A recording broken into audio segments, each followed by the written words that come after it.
और चलिए बात कर लेते गृह मंत्री अमित शाह की असम दौरा। और बड़ी खबर ये कि आज वो नलबाड़ी और सोनीतपुर में जनसभा को संबोधित करने वाले हैं। इस बीच सभा भी यहां पर संबोधित की जाएगी। तिनसुकिया और धीमाजी में नितिन नवीन की मौजूदगी देखी जाने वाली है। तो असम में चुनावी शंखनाद और इसके बाद भारतीय जनता पार्टी के तमाम बड़े चेहरे जो कि बिगुल यहाँ पर फूंकते हुए इससे पहले केंद्रीय गृह मंत्री अमित शाह पश्चिम बंगाल के दौरे पर रहे और आज उनका असम का दौरा।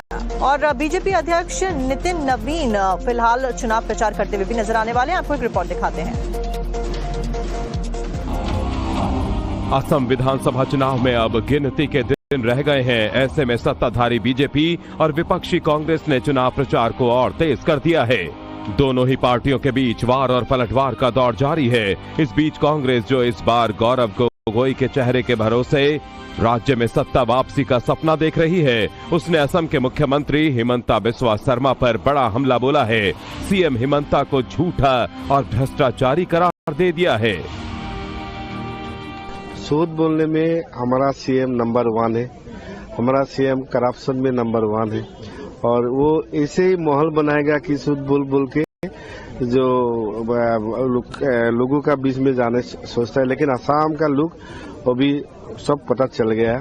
वो भी हिंदू मुसलमान चलने वाला नहीं है, झूठ बोलने से नहीं चलने वाला। असम का नई पीढ़ी।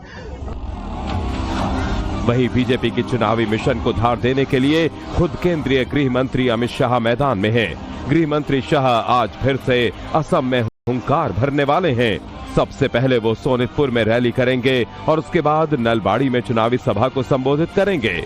इससे पहले शनिवार को अमित शाह ने गुवाहाटी में रैली की और भव्य रोड शो के जरिए असम में लगातार दूसरी बार सत्ता में आने का दावा कर दिया।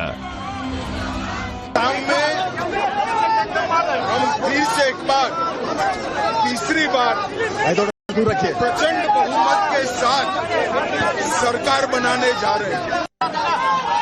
असम की जनता भारतीय जनता पार्टी और एनडीए की सरकार बनाने के लिए उत्सुक है।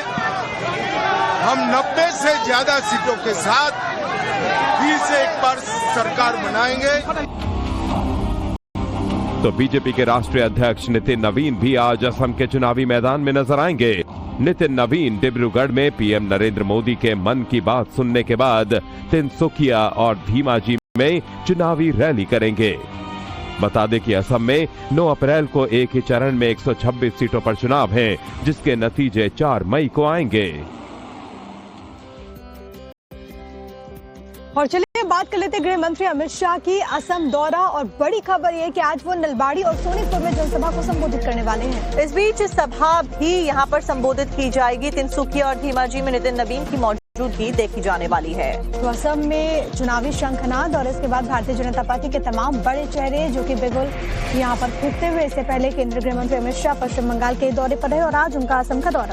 और बीजेपी अध्यक्ष नितिन नवीन फिलहाल चुनाव प्रचार करते हुए भी नजर आने वाले हैं। आपको एक रिपोर्ट दिखाते हैं। असम विधानसभा चुनाव में अब गिनती के दिन रह गए हैं। ऐसे में सत्ताधारी बीजेपी और विपक्षी कांग्रेस ने चुनाव प्रचार को और तेज कर दिया है। दोनों ही पार्टियों के बीच वार और पलटवार का दौर जारी है। इस बीच कांग्रेस जो इस बार गौरव गोगोई के चेहरे के भरोसे राज्य में सत्ता वापसी का सपना देख रही है, उसने असम के मुख्यमंत्री हिमंता बिस्वा शर्मा पर बड़ा हमला बोला है। सीएम हिमंता को झूठा और भ्रष्टाचारी करार दे दिया है।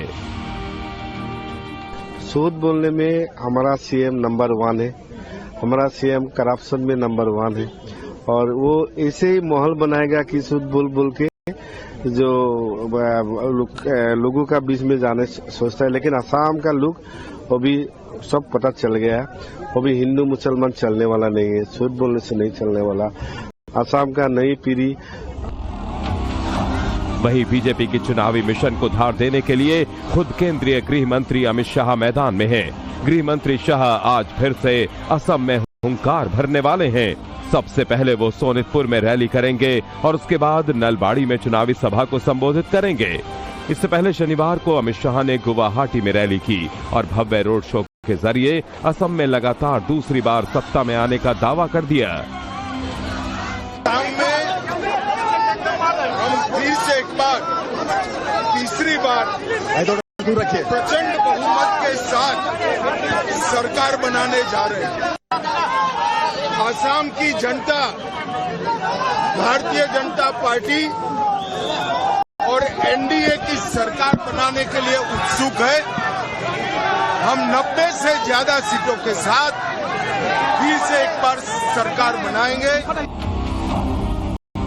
तो बीजेपी के राष्ट्रीय अध्यक्ष नितिन नवीन भी आज असम के चुनावी मैदान में नजर आएंगे।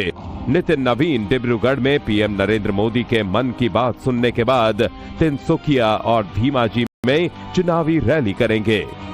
बता दें कि असम में 9 अप्रैल को एक ही चरण में 126 सीटों पर चुनाव है, जिसके नतीजे 4 मई को आएंगे।